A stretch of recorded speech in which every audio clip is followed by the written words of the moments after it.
ఏ నందినగర్ నివాసంలో అయితే పెద్దలు గౌరవనీయులు కేసీఆర్ గారు తెలంగాణ వచ్చుడో లేక కేసీఆర్ సచ్చుడో అనే ఒక విప్లవాత్మకమైన నినాదాన్ని ప్రాణ త్యాగానికి కూడా సిద్ధమై మరి తన పదవికి రాజీనామా చేసి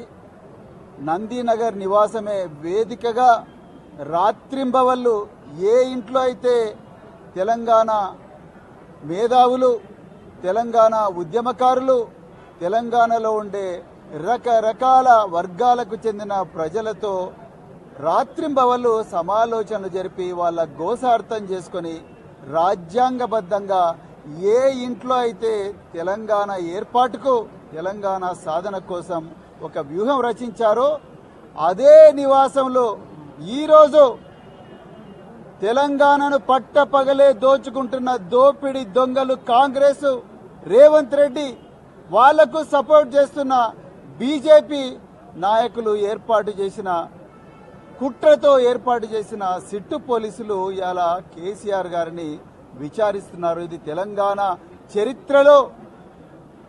ఒక గొప్ప బాధతో దుర్దినం, బాధతో నిజంగా తల వంచుకోవాల్సిన